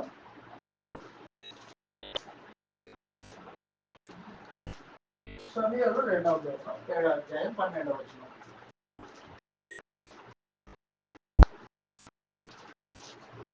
దావీదుతో దేవుడు చేసిన ప్రమాణం, ఆ ప్రమాణం ప్రకారంగానే యూదా జనాంగాన్ని కాపాడుకుంటూ వస్తున్నాడు పరమ తండ్రి. సమూయేలు 2వ గ్రంథం 7వ అధ్యాయం 12వ వచనం నుండి సమాచారం రాయబడింది. నీ దినములు, దావీదు నీకే సందేశం, నీ దినములు సంపూర్ణమైన తర్వాత నీవు నీ పితరులతో పాటు నిద్రపోయిన తర్వాత, నిద్రపోవడం అంటే చనిపోవడము. బైబిల్ భాష తెలియాలి మీకు. చనిపోవడం అంటే అర్థం ఏంటో తెలియాలా? చనిపోవడం అంటే రెండు విధాల అర్థాలు ఉన్నాయి యోగంలో. ఒకటి, దేవుని ఆజ్ఞను తృణీకరించి పాపం చేస్తే దేవుడి దృష్టికి చచ్చిపోవడము ఆత్మ సంబంధమైన చావు అన్నాడు దాన్ని. పాపం చేసిన వాడు దేవుని దృష్టికి చనిపోయినట్టు లెక్క, అది ఆత్మ సంబంధమైన చావు. రెండు, భౌతికమైన చావు. ఆదాం పండు తిన్నాడు కదా, తిన్న తర్వాత చచ్చిపోయాడా? భౌతికంగా చనిపోలేదు, కానీ ఆత్మ సంబంధంగా చనిపోయాడు. అది ఇక్కడ దావీదుతో చెబుతున్న నిద్ర. నీతిమంతులు చనిపోతే అది నిద్రగా భావించబడుతుంది. నీతిమంతులు చనిపోతే నిద్రగా భావించబడుతుంది. దుర్నీతిమంతులు చనిపోయాడు అనుకో, అది నిద్ర కాదు, అది వాడు మరణం, రెండవ మరణానికి వెళ్ళిపోతాడు. మరణ ద్వారం గుండా వెళ్ళి అటు నుంచి అంటే రెండవ మరణం. వాడికి ఇంకా మరల తిరిగి వచ్చేది ఉండదు. జీవము చూసే కన్నులు వాడికి ఉండవు. ఉదాహరణకి యాయిరు కుమార్తె చనిపోయింది, చిన్న పాప. ఎన్ని సంవత్సరాలు? 12 సంవత్సరాలు. ఆ చిన్నదానికి 12 సంవత్సరాలు చిన్నది. చనిపోయింది. చనిపోతే యేసుప్రభు వచ్చాడు అక్కడికి. అందరూ గొల్ల పెట్టి ఏడుస్తున్నారు. చిన్న పాప చనిపోయింది, 12 సంవత్సరాల పాప అని ఏడుస్తూ ఉన్నారు. యేసుప్రభు దగ్గరికి వెళ్ళి, ఈ చిన్నది నిద్రించుచున్నదే గాని చనిపోలేదు అన్నాడు. చనిపోయారు కదయ్యా, మేము ఇదంతా జాతర చేస్తున్నాం, ఈడ ఏడుస్తున్నాం. నువ్వు ఇప్పుడు వచ్చి ఎక్కడి నుంచో ఏడాడు తిరిగి వచ్చి అంటున్నాడు. ఏమంటున్నాడు? ఈ చిన్నది చనిపోలేదంట, నిద్రపోతుందంట. యేసు ప్రభు భాష వారికి అర్థం కాలే. పాపం మెరుగని చిన్నపిల్లలు చనిపోతే నిద్రలో ఉన్నారు వాళ్ళు నీతిమంతులే. వెంటనే ఆ చిన్నదాన్ని చేయబట్టుకొని తల్లికాకుమి అన్నాడు. చిన్నదానా లెమ్ము అని ఆ మాటకు అర్థం. ఆ చిన్నది లేచుకొచ్చింది. మార్కు సువార్త 5వ అధ్యాయంలో ఉంటుంది సమాచారం. ఇది మనందరికి తెలుసు. కాబట్టి దావీదుతో ఏమంటున్నారంటే, ఇప్పుడు నిద్ర, నువ్వు నిద్రపోయిన తర్వాత అన్నాడు. నీతిమంతుడు చనిపోతే నిద్రలోకి వెళ్తారు. కాబట్టి దావీదు నీతిమంతుడు కాబట్టి దేవుడి యందు విశ్వాసం వలన నీతిమంతుడు. నువ్వు నిద్రపోయిన తర్వాత, అది సమాచారం. నువ్వు నిద్రపోయిన తర్వాత అంటే చనిపోయిన తర్వాత, భౌతికమైన చావు అది. నువ్వు నిద్రపోయిన తర్వాత నీ సంతతిలో నుండి ఒకరిని హెచ్చించి నీ రాజ్యమును అతనికి స్థిరపరిచి, సంతానము రెండు వాగ్దానం. నీ సంతతిని హెచ్చించి రాజ్యమును అతనికి స్థిరపరిచి, నా నామకర్తకు ఒక మందిరమును కట్టించును, అతని రాజ్య సింహాసనమును నిత్యముగా స్థిరపరచెదను. నేను అతని తండ్రిని అయ్యుండును, అతను నా కుమారుడై ఉండును. అతను పాపం చేసిన దండముతోను మనుషులకు తగులు దెబ్బలతో నాకు శిక్షిస్తును గాని నిన్ను స్థాపించుటకై నేను కొట్టివేసిన సౌలులకు నా కృప దూరమైనట్టు అతనికి నా కృప దూరం చేయను. నీ మట్టుకు నీ సంతానమును నీ రాజ్యమును నిత్యము స్థిరమగును, నీ సింహాసనము నిత్యము స్థిరపరచబడును అని. కాబట్టి గుర్తుపెట్టుకో, దావీదుతో దేవుడు ఏం వాగ్దానం చేశాడు, ఏం ప్రమాణం చేశాడంటే, నీ సంతానాన్ని నిత్యము ఉంటది అని చెప్పేసి. నిత్యం అంటే శాశ్వత కాలం ఉంటది నీ సంతానం. అంత మాత్రమే కాదు, నీ సింహాసనము కూడా శాశ్వత కాలము ఉంటది, రాజ్యము శాశ్వత కాలం ఉంటది అన్నాడు. ఒక నరమాత్రుడైన దావీదుకి శాశ్వత కాలం ఉండే సంతానాన్ని ఇస్తారని వాగ్దానం చేస్తే దేవుడు ఆ వాగ్దానాన్ని అంగీకరించిన దావీదు అబ్బో ఎంత ఉల్లాసపడ్డాడో చెప్పడానికి వెళ్ళలేదు. ఎంత ఆనందపడ్డాడో. నా సంతానాన్ని దేవుడు శాశ్వత కాలం ఉండనిస్తాడా, సింహాసనం కూడా ఇస్తాడా అని ఆలోచన చేసుకుని ఏం చేశాడంటే, దావీదు దేవుడు వాగ్దానం చేసిన ఈ ప్రమాణము, ఈ ఒప్పందము సొలొమోను గురించి అనుకున్నాడు ఆయన. ఎవరు? దావీదు. అందుకని సొలొమోనుని కూర్చోబెట్టుకొని మరణ దినం అప్పుడు, నాయన దేవుడు నాతో వాగ్దానం చేశాడు, రాజ్యాన్ని సంతానాన్ని ఇస్తానని వాగ్దానం చేశాడు, నమ్మదగిన దేవుడు. కాబట్టి సొలొమోన, దేవుడు నిన్ను కోరుకున్నాడు అని చెప్పాడు. కానీ దేవుడు కోరుకున్నది ఎవరిని? యేసుక్రీస్తుని. ఎందుకంటావేమో, సొలొమోను ఎప్పుడు పుట్టాడు? దావీదు బతికున్నప్పుడు పుట్టాడు. చచ్చిపోయిన తర్వాత పుట్టాడా? దావీదు చనిపోయిన తర్వాత సొలొమోను పుట్టలేదు. బతుకున్నప్పుడే సొలొమోను పుట్టాడు. కానీ వాగ్దానం ఏముంది అక్కడ? 7వ అధ్యాయం 12వ వచనంలో, నిద్రించిన తర్వాత, గుర్తుపెట్టుకో, నువ్వు చనిపోయిన తర్వాత అది సమాచారం. నువ్వు బతికున్నప్పుడు కాదు సొలొమోనా, దావీదా. కాబట్టి మనుషులు ఆ రోజున దావీదు అపార్థం చేసుకున్నట్టుగా ఈ రోజున కూడా అనేక మంది అపార్థం చేసుకుంటారు. అది మందిరాన్ని కట్టిస్తాను అన్నారు కదా, మందిరం కట్టింది ఎవరు? సొలొమోనే కదా, ఇంకెవరు? కాబట్టి ఇది సొలొమోను గురించే అంటాడు ఒక ఆయన. గుర్తుపెట్టుగా, సొలొమోను గురించి కాదు.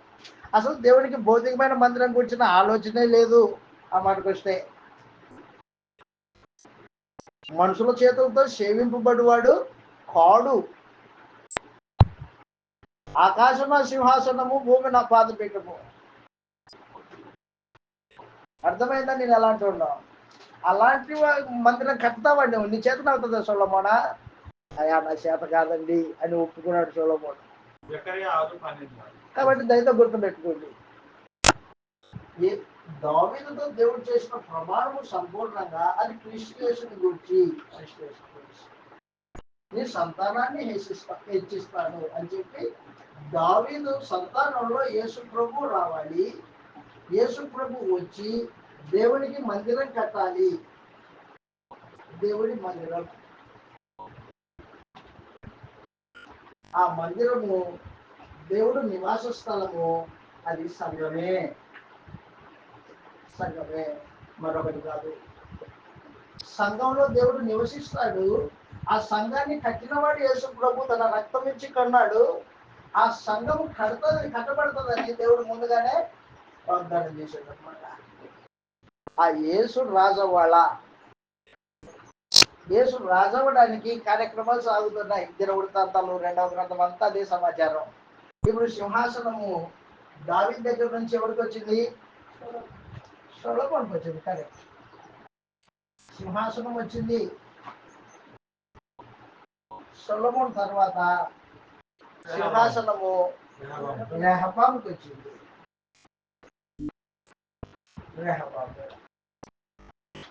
రెహబాము తర్వాత అబియా, ఆసా, ఇలాగూ మొత్తం 20 మంది రాజులు.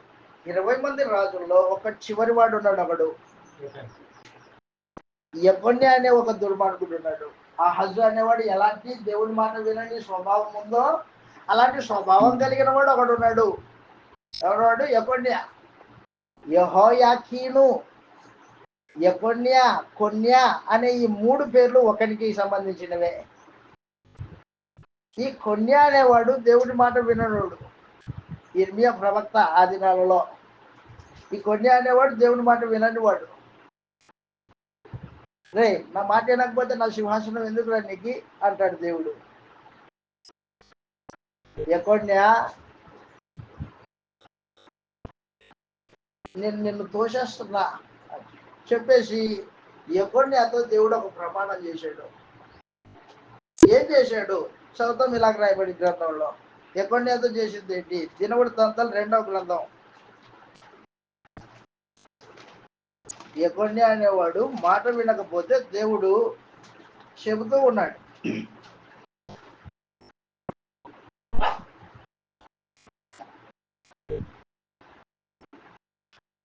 దినవృత్తాంతాలు 2వ గ్రంథంలో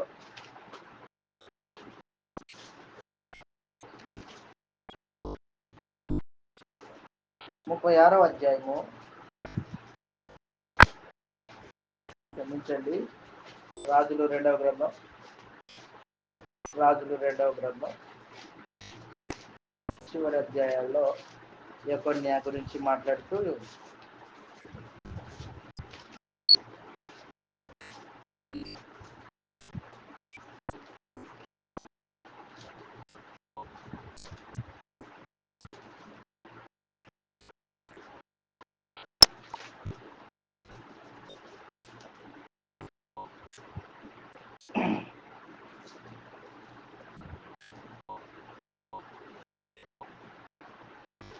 చూడండి ఒకసారి ఇర్మియా గ్రంథం చూడండి. ఇర్మియా గ్రంథంలో యెఫన్యా అనేవాడు, ఇర్మియా గ్రంథంలో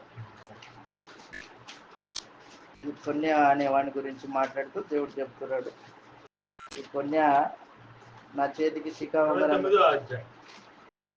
ఇర్మియా గ్రంథము 29వ అధ్యాయం, 29వ అధ్యాయము 12వ వచనం నుండి 12వ వచనం ఏమండి?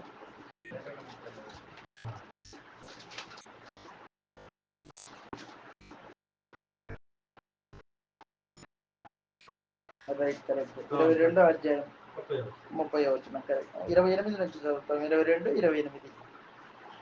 కాబట్టి దావీదు సింహాసనము ఇప్పుడు కొన్యా అనే ఇతడు ఇర్మియా గ్రంథము 22వ అధ్యాయము 28 నుండి బాగా గుర్తుపెట్టుకోండి. మనం బ్రేక్ తీసుకోబోతాం, అయితే జాగ్రత్త. ఈ వచనం 22వ అధ్యాయం 28వ వచనంలో కొన్యా అనే ఇతడు ఓటికొండ వంటి వాడా. ఓటికొండ అంటే తెలుసా మీకు?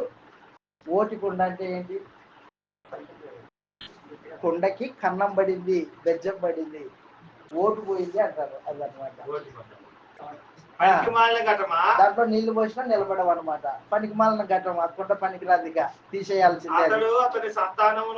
అతడును అతని సంతానమును విసిరివేయబడి ఆ మెరుగని దేశంలోనికి ఏలత్రోయబడి దేశమా దేశమా దేశమా యెహోవా మాట వినుము. యెహోవా ఇలా సెలవిస్తున్నాడు, సంతానహీనుడనియు సంతానం లేనివాడని, సంతానహీనుడు, తన దినములలో వర్ధిల్లని వాడనియు, తన దినములలో వర్ధిల్లని వాడనియు ఈ మనిషిని గురించి రాయుడి. ఈ మనిషిని గురించి రాయండి. అతని సంతానంలో ఎవడును వర్ధిల్లడు, అతని సంతానంలో ఎవడు వర్ధిల్లడు, వారిలో ఎవడును దావీదు సింహాసనం మీద కూర్చుండడు, ఎవడు దావీదు సింహాసనం మీద కూర్చోడు. ఇక మీదట ఎవడును యూదాలో రాజుగా ఉండడు. ఇక మీదట ఎవడు యూదాలో రాజుగా ఉండడు. ఈ కొన్యా అనేవాడు దేవుడికి విరోధంగా నడిచినవాడు, దేవుని మాట వినని స్వభావం కలిగిన వాడు. అందుకని ఏం చేశాడంటే సంతానహీనుడైపోతావు పోరా అని చెప్పేశాడు కొన్యాకి. ఆ సంతానంలో నుంచి పుట్టిన వాడే యేసుక్రీస్తు. సంతానహీనుడు అంటే అర్థం ఏంటంటే, ఇప్పుడు ఈ కొన్యా అనేవాడు సింహాసనం మీద కూర్చొని పరిపాలన చేశాడు. కొన్యా యొక్క సింహాసనం ఆత్మ సంబంధమైన సింహాసనమా, భౌతికమైన సింహాసనమా? భౌతికమైన అర్థం అనమాట. భౌతికమైన సింహాసనం. ఈ కొన్యా అనేవాడు భౌతికమైన సింహాసనం మీద పరిపాలన చేసినట్టుగా కొన్యా యొక్క సంతానము, కొన్యా తర్వాత రాజు అయ్యేవాడు అతని సంతానంలో ఉండడు అని ఆ మాటకు అర్థం. కొన్యా యొక్క సంతానంలో ఎవడు రాజుగా భౌతికంగా సింహాసనం వేసుకొని కూర్చోడు అని చెప్పాడు దేవుడు. అందుకే చూడండి, కొన్యా అయిపోయిన తర్వాత కొన్యా కుమారుడు రాజు కాలేదు. ఎవరు రాజు అయ్యాడు తెలుసా మీకు? సిద్కియా వాళ్ళ చిన్నాన్న రాజు అయ్యాడు. కొన్యా యొక్క చిన్నాన్న సిద్కియా రాజు అయ్యాడు. అయినా వాస్తవానికి దేవుడు వాగ్దానం చేసింది ఇది భౌతికమైన సింహాసనం గురించి కాదు. సంతానహీనుడు అయిపోయావు, ఎవడే ఇక మీదట యెరూషలేములో రాజుగా ఉండడు, భౌతికమైన రాజుగా ఉండడు. యేసు ప్రభు భౌతికమైన రాజా, ఆత్మ సంబంధమైన రాజా? అదనమాట.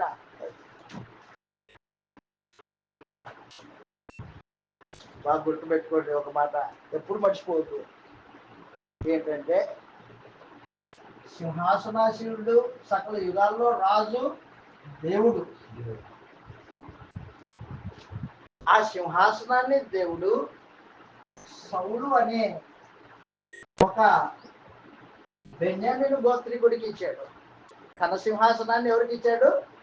సౌలుకి ఇచ్చాడు. ఆ సౌలు తర్వాత దావీదుకి ఇచ్చాడు. దేవుని సింహాసనం పరలోకం నుండి ఎక్కడికి దిగి వచ్చింది? భూమి మీదకి వచ్చింది.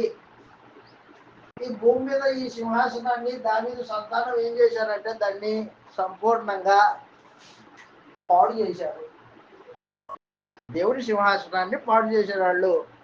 ఇదిగో ఈ కొన్యా అనే దుర్మార్గుడు, ఆహాజు అనే ఒక దుర్మార్గుడు, అతల్య ఇలాంటి వాళ్ళు ఏం చేశారంటే దేవుని సింహాసనాన్ని పాడు చేశాడు.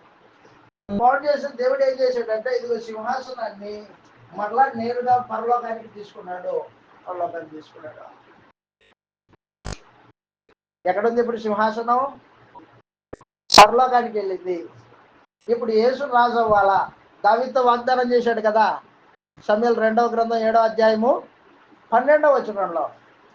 ఇప్పుడు యేసు రాజు అవ్వాలంటే ఎక్కడ కూర్చోవాలి? ఇప్పుడు పరలోకంలో దేవుడు కుడి పార్శ్వంలో కూర్చొని పరిపాలన చేయాలా. అది దావీదు సంతానంలో యేసు పుట్టి మృతులలో నుండి లేపబడి రాజుగా నియమింపబడి పరలోకంలో పరిపాలన చేస్తాడు. అక్కడ ఉంది సింహాసనం అనమాట. చదువుతాం, ఇక్కడ రాయబడింది లూకా సువార్త 1వ అధ్యాయం. ఈ కొన్య దగ్గర సింహాసనాన్ని లాగేసుకున్నాడు దేవుడు. లాగేసుకొని పరలోకంలో ఏర్పాటు చేశాడు. ఇప్పుడు లూకా సువార్త 1వ అధ్యాయం 30వ వచనంలో, ఇదిగో నీవు గర్భం ధరించి కుమారుని కని ఆయనకు యేసు అని పేరు పెట్టుదువు. ఆయన గొప్పవాడై సర్వోన్నతుడి కుమారుడు అనబడును. దావీదు సంతతిలో యేసు ప్రభు పుట్టి దేవుని కుమారుడు అనబడతాడు. అనబడలేదు, అనబడతాడు భవిష్యత్తులో. ఎప్పుడైతే యేసుని దేవుడు మృతులలో నుండి లేపాడో అప్పుడు ప్రభువైన దేవుడు ఆయన తండ్రి అయిన దావీదు సింహాసనం ఆయనకిచ్చును. ఎక్కడుంది అది? భూమి మీద లేదు. ఎక్కడ పోయింది? పైకి వెళ్ళింది. పేతురు గారు రాసిన మొదటి పత్రిక 3వ అధ్యాయము 22వ వచనం.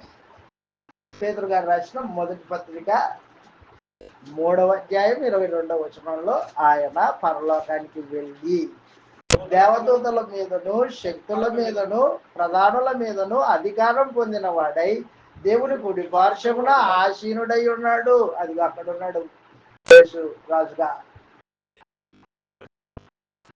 యేసు రాజ్యం రాలేదు, యేసు రాజు కాలేదు, రాజ్యం ఇంకా రాలా, ఎప్పుడో వస్తుంది అని దేవుని లేఖనాలని అపార్థం చేసుకొని మాట్లాడే మనుషులు ఉన్నారు. అందుకని మీకు ఈ విషయం చెప్తున్నా, ఎన్నడే మర్చిపోవద్దు. దేవుడి సింహాసనము పరలోకంలో ఉండేది. అయితే అది సౌలుకు అనుగ్రహించాడు భూమి మీదకి తీసుకొచ్చి. ఆ తర్వాత అది గుండె దావీదు యొక్క కుమారులు 20 మంది, సుమారు 19 మంది దాని మీద కూర్చొని దాన్ని పాడు చేశారు. నా సింహాసనాన్ని పాడు చేయడానికి ఎవడిచ్చారో మీకు హక్కు అని దేవుడు ఏం చేశాడంటే నేరుగా పరలోకానికి ఎత్తేసాడు దాన్ని. ఇప్పుడు యేసు రాజు అయ్యాడు. ఎక్కడ కూర్చొని పరిపాలన చేస్తాడు? భూమి మీద భౌతికమైన సింహాసనం మీద కూర్చొని పరిపాలన చేయడు. పరలోకంలో దేవుడు కుడి పార్శ్వంలో కూర్చొని పరిపాలన చేస్తాడు. మత్తయి సువార్త 28:18. యేసు లేపబడిన తర్వాత దేవుడు ఆయనకు సర్వాధికారం అనుగ్రహించాడు. ఎక్కడెక్కడ? పరలోకమందును భూలోకమందును సర్వాధికారం నాకు అప్పగింపబడి ఉన్నది. కాబట్టి మీరు వెళ్ళి సమస్త జనులను శిష్యులుగా చేయండి. తండ్రి యొక్కయు కుమారుని యొక్కయు పరిశుద్ధాత్మ యొక్క నామంలోనికి వారికి బాప్తిస్మం ఇచ్చుచు నేను మీకు ఏ సంగతులను ఆజ్ఞాపించానో ఆ సంగతులు వారు గైకొనవలనని వారికి బోధించండి అన్నమాట సమాచారం. కాబట్టి ప్రియులారా గుర్తుపెట్టుకోండి, దావీదుతో చేసిన వాగ్దానం యేసుక్రీస్తు రాజై పరిపాలన చేస్తాడు ఆత్మ సంబంధమైన రాజ్యాన్ని. దాని కొరకు ఆ సింహాసనాన్ని ఇప్పుడు దేవుడు ఏం చేస్తున్నాడంటే కాపాడుతున్నాడు. ఏ సింహాసనం అది? యూదా గోత్రపు సింహాసనం. దేవుడు ఏ రీతిగా కాపాడుకుంటూ వచ్చాడో ఆ సింహాసనము అనేది దినవృత్తాంతాలు 2వ గ్రంథం తేటగా తెలియజేస్తుంటది. అవిధేయులు అయినప్పటికీ ఆ కుర్చీ మీద కూర్చున్నవాడు అవిధేయుడు అయినా కాపాడుతాడు. కారణం ఏంటంటే అది నాది, నాకు తెలుసు దాని యొక్క విలువ. ఉంటే 10 సంవత్సరాలు ఉంటావు, లేకపోతే 20 సంవత్సరాలు ఉంటావు. నీకేం తెలుసు? ఆ కుర్చీ మీద కూర్చుంటే నీకు దాని విలువ తెలియదు. నీకు యూదా గోత్రపు రాజులకి ఆ సింహాసనం యొక్క విలువ తెలియని వాళ్ళు. తెలిసినోడైతే ఎంత పరిపాలన చేస్తాడు, ఎంత భయం కలిగి ఉంటాడు, ఎంత విధేయత కలిగి ఉంటాడు, ఎంత లోబడతాడు. తెలియదు కాబట్టి అలా ప్రవర్తించాడు. వాళ్ళు తెలిసిన వాడు ప్రభు అయిన యేసు. ఆ సింహాసనం యొక్క విలువ తెలిసిన వాడు ఆ సింహాసనం కొరకు అపవాదిని ఓడించి కలవరి శిలువలో తన రక్తాన్నంతా దారపోసింది.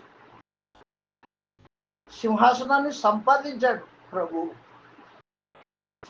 ఆయన సంపాదించిన ఆ సింహాసనము ఎవరైతే తన రక్తం చేత కొనబడతారో వారికి ఇవ్వదలుచుకున్నాడు అనమాట. యేసు రాజు అయితే ఆయన రక్తం చేత కొనబడిన వారు సామంత రాజులు. నువ్వెవరో తెలుసా? బాప్తిజం పొందినప్పుడు నువ్వు ఎప్పుడైతే బాప్తిజం పొందావో, యేసుప్రభు రక్తంలో కడగబడ్డావో, క్రీస్తుతో పాటు ఏలుబడి చేయడానికి సింహాసనం ఎక్కావు. నువ్వు రాజువి, ఏలుబడి చేయాలా. కానీ మనకు అది అర్థం కాలేదు. మనుషుడికి అర్థం కాల. బాప్తిజం పొందాడు ఇంకా అయిపోయింది అనుకుంటాడు. కాదు, నువ్వు ఏలుబడి చేయాలి. మత్తయి సువార్త 19:21 యేసు ప్రభువా, మేము సమస్తాన్ని విడిచిపెట్టి నేను వెంట వస్తున్నాను కదా, మాకేం దొరుకుతుంది అని అడిగాడు పేతురు. మత్తయి సువార్త 19:21 అందుకు యేసు క్షమించండి, లేఖనం చూస్తాను. మత్తయి సువార్త 19 యేసు ప్రభువుని పేతురు అడిగాడు, ఏమని? మీ సమస్తాన్ని విడిచిపెట్టి నీ వెంటొచ్చాం కదా, మాకేం దొరుకును? 23 నుండి చదివినప్పుడు చెబుతున్నాడు, యేసు తన శిష్యులను చూచి, ధనవంతుడు పరలోక రాజ్యంలో ప్రవేశించడం దుర్లభమని నీతో చెబుతూ ఉన్నాను. ప్రవేశించుట కంటే చెబుతున్నాను. ఈ మాట విని మిక్కిలి ఆశ్చర్యపడి, ఎవడు రక్షణ పొందుతారయ్యా అని అడిగాడు. వారిని చూసి, మనుషులకు అసాధ్యమే గాని సమస్తము సాధ్యమని చెప్పాను. పేతురు, ఇదిగో మేము సమస్తాన్ని విడిచిపెట్టి నేను వెంబడిస్తున్నాం కదా, మాకేం దొరుకును అని అడుగగా వారితో ఇట్లా అన్నాడు. అదనమాట సంఘ స్థాపన, మొదటి స్థితి స్థాపన. ఆదాము ఏదైతే అనుభవించాడో ఏదైతే తోటలో, అది నేడు క్రీస్తు ప్రభు యొక్క పరిపాలన కింద మానవ జాతి అనుభవిస్తుంది. ప్రపంచ పునఃస్థితి స్థాపన యందు మనుష్య కుమారుడు తన సింహాసనం మీద కూర్చొని ఉంటాడు. నన్ను వెంబడించిన మీరు కూడా సింహాసనాలు, నాతో పాటు సామంత రాజులు మీరు. నేను సింహాసనం మీద కూర్చున్నా,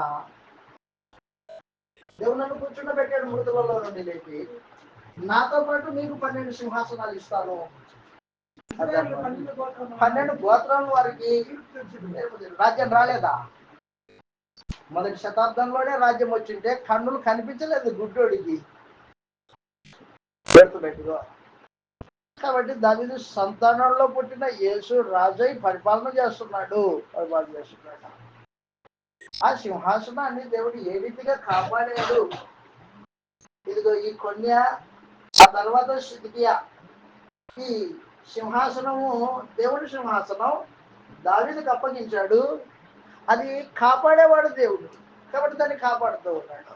అది నేరుగా కాపాడి ఎవరికి ఇచ్చాడంటే ఇప్పుడు యేసు ప్రభుకి ఇచ్చేశాడు. యేసు ప్రభు ఎన్నడే చావడు, ఇక చనిపోయి లేచాడు, ఇంకా చావు లేదు ఆయనకి. కాబట్టి శాశ్వత కాలం సింహాసనాశీనుడై వెళ్తూ ఉంటాడు. ఆయన రక్తం చేత కడగబడిన వారు నిరంతరం ఏలుబడి చేసే రాజులై ఉంటారు. సమాచారం. కాబట్టి దినవృత్తాంతాల గ్రంథం చదివినప్పుడు మీకు ఈ విషయం తేటగా అర్థం కావాలా? యూదా రాజుల చరిత్రని మనం చదువుతూ ఉంటే రెహబాబు, అబియా, ఆశ, ఎందుకు వీళ్ళందరినీ ఇలాగా దేవుడు ఇది చేశాడు, ఎందుకు కాపాడుతున్నాడు వాళ్ళని? కాపాడడంలో ఆయన దావీదుతో చేసిన ప్రమాణం ప్రకారం బట్టి కాపాడుతున్నాడు. 2, ఆ సంతానం గుండా యేసు ప్రభు రావాలి, సింహాసనాసీనుడై ఏర్పడి చేయాలి. కాబట్టి యూదా జాతిని కాపాడుతున్నాడు. బ్రేక్ తీసుకుందాం, మరలా వచ్చి కూర్చొని ఈ గ్రంథం లోపలికి వెళ్ళి చూస్తాం. ఇప్పుడు బ్రేక్ 10 నిమిషాలు తర్వాత లోపలికి వెళ్ళి సమాచారాన్ని ఆలోచించుకుంటాం.